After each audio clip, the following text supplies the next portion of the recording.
Alright, well, we're rushing off to the airport. Home Alone style. Yeah, right.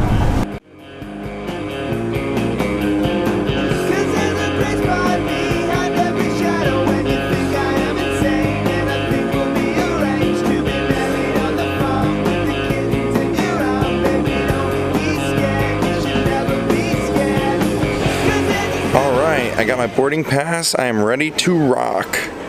Off to Stockholm. Here we go, gang. Let's rock.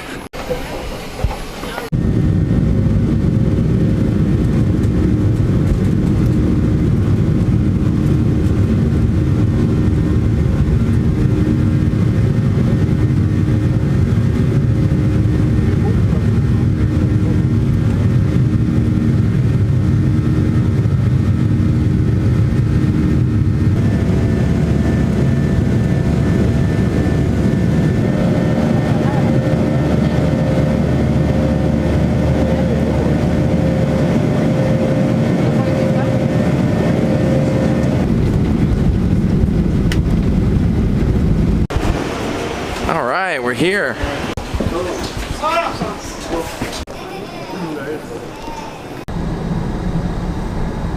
Well, here's my hotel.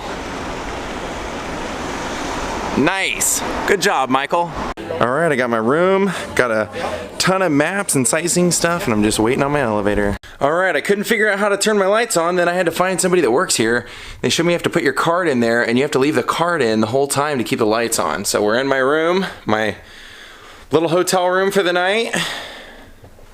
Not too bad, it's actually pretty nice.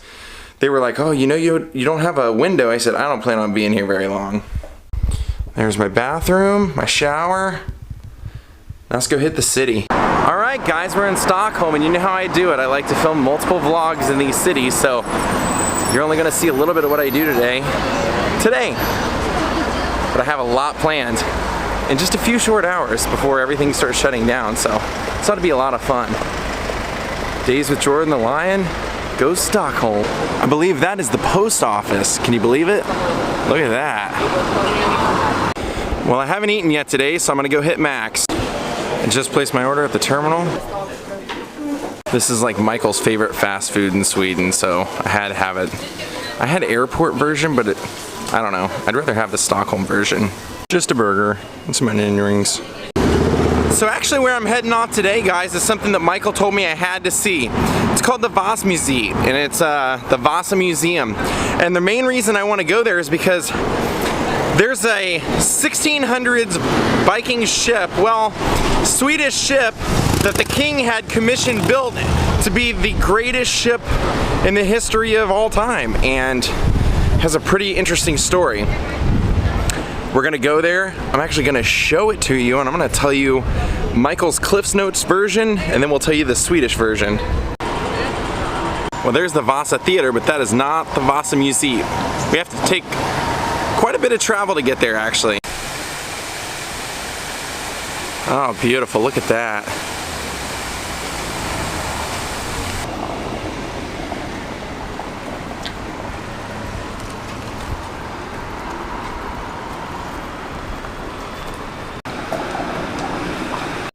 Oh wow, look at that church. Let's go take a closer look. This is called St. Peter's Church.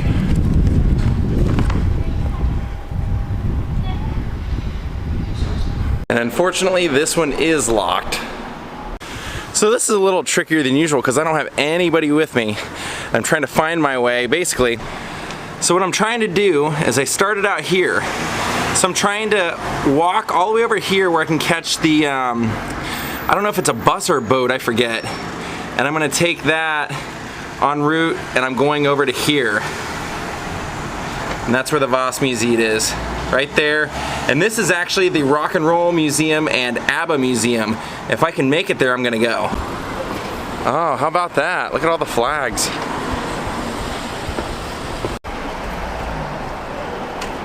So the lady at the hotel who taught me how to make this journey, her basic instructions were keep walking down the street till you hit TGI Fridays. Do you know what that is? And I said, oh yeah, I know what that is. Very beautiful car.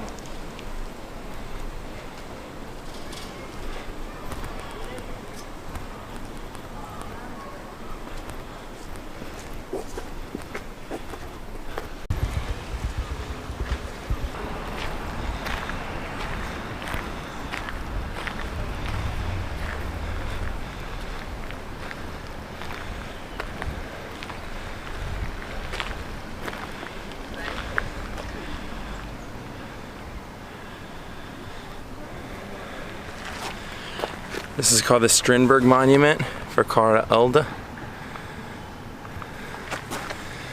Master Olaf.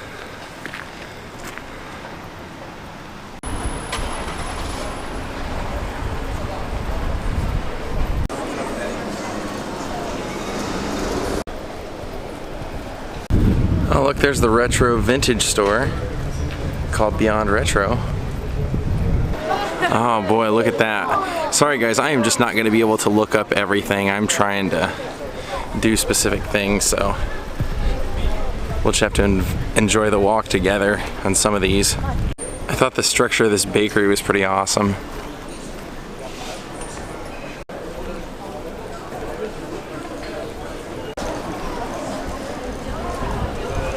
I do love walking around, so this is a perfect city for that. Just walking around, exploring, seeing what's around. But I did realize about 15 minutes into my walk, the ding dong at the hotel sent me in the wrong direction. I specifically said, which way do I start walking down the street? She pointed to the right, and I needed to go, if it were north, south, east, west, she pointed to the east and I needed to go to the south. So I walked in the complete opposite direction.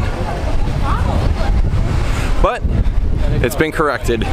This is not the museum we are looking for. However, I was passing by and I saw this statue and I wanted to check it out. Look at that.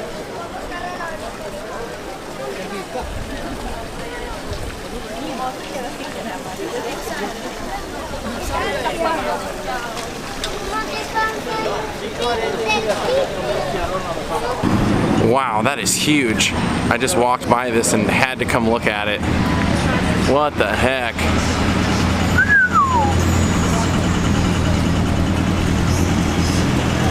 All the way down to the boots.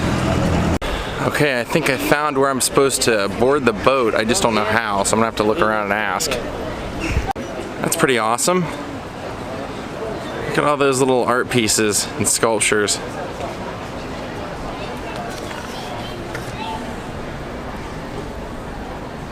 Those are all faces.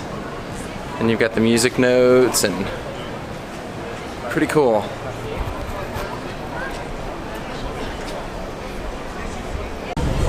Oh, look at that.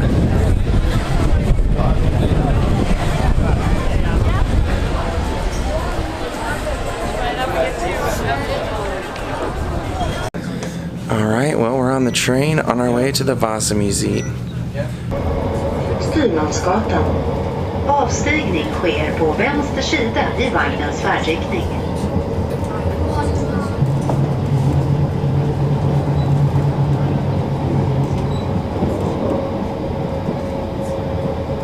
Sorry, Ja. Nordiska museet, Vasa Museet, Junibacken.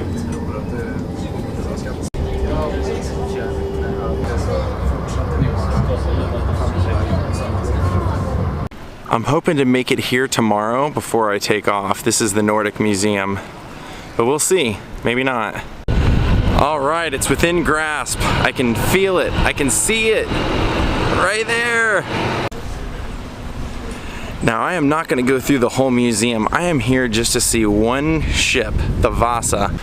So the Michael Carlson Cliff's Notes version of this was that back in 1626, King Gustav Adolf decided he wanted to make the most amazing, mind-blowing ship of all time. And so what he did was he went and he looked at all of the ships around the world that were being built, the best attributes from the Chinese, the Spanish, the French ships, everything, and made this big ship.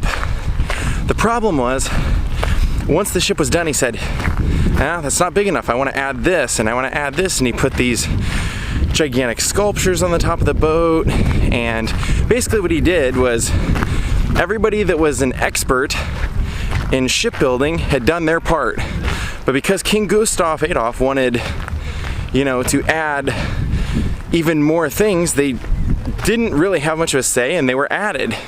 Now, when the ship took off, according to Michael, it went a few yards straight, veered to the left and then completely tipped over on its very first journey.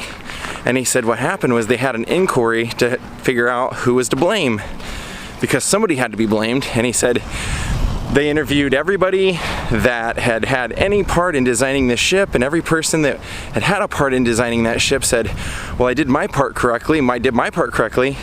And then what it came down to was that it was the king. The king's extra additions made the boat top heavy, lopsided, and it tipped over. So in the end, what Michael said was they couldn't very well blame the king, so they just said that it was just an accident. Nobody was at fault, and that's how it ended. So the ship itself is here, and we're gonna go see it. He said it's so worth seeing because it is gigantic and miraculous and everything that I love to vlog. There we go. Wow, there it is, the Vasa. Now, one of the great parts about this story that I wanted to wait until we were right here looking at it was that it was adorned with over 700 sculptures. You can kind of see them going all along the bow here. And Michael said that as crazy as it was that this ship did sink on its maiden voyage, one of the interesting parts about it was that he said somehow when it sank, it actually hit an air pocket, an oxygen pocket.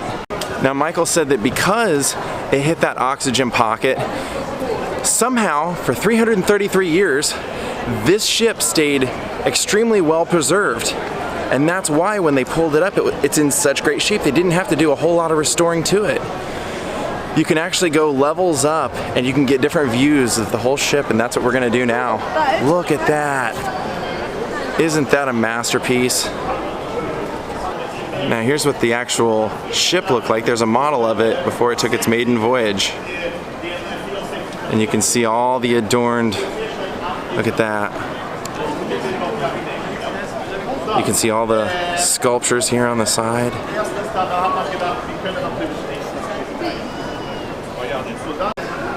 Now one of the other fascinating things is that this ship is 95% original. Whew. Now I intend on getting every angle possible of the Vasa. Oh brother, look at that! I hope you guys can see this. I know it's pretty dark in here, but can you see part of those 700 sculptures right there? I mean, they are everywhere. Look at the front right here.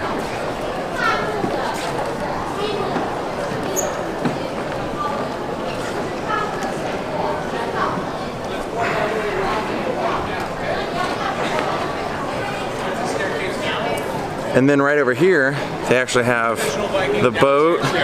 That's a diagram of what the front of it looks like that I was showing you. Whoa.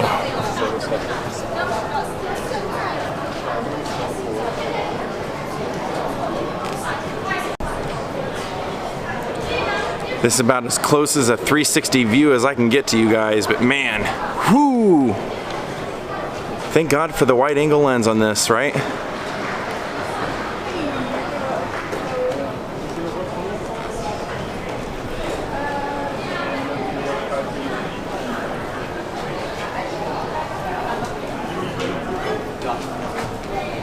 Quite fortunate that Vasa is left. She's the only one in the 17th century that is left. In this state of being, she's about 98%. Now I was walking by a tour guide, and I don't know if you guys just heard that, but he said this is the only 17th century ship that is still in its full original state.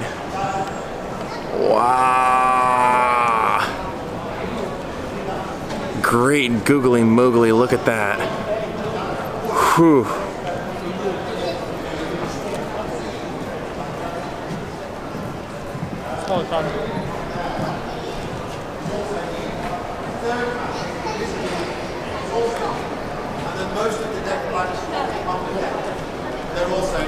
Look at that, a lion, of course.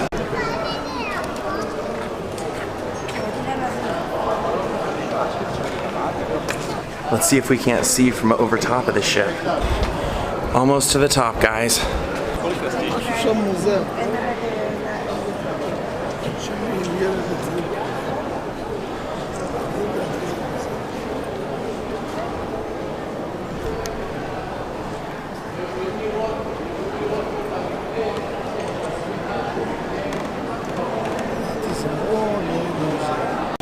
And here's a lineage map that shows where Gustav Adolphus reigned, and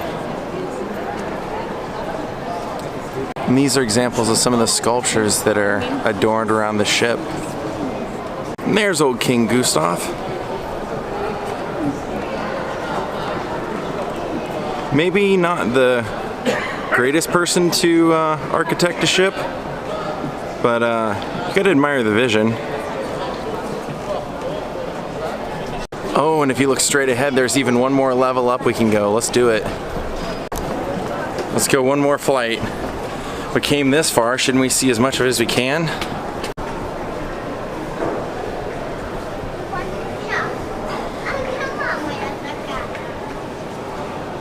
Look at all the detail. Wow.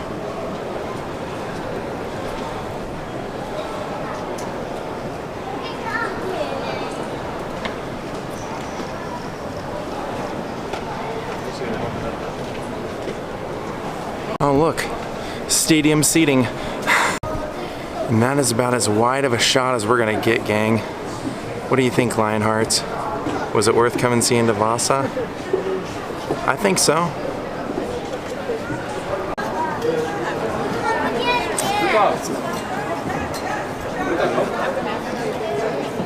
No, you wouldn't. You're done. People are like the best.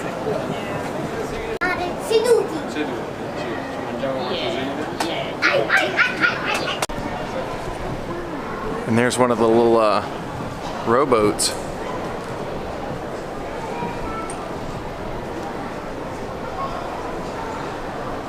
And there's the view from the bottom of the boat.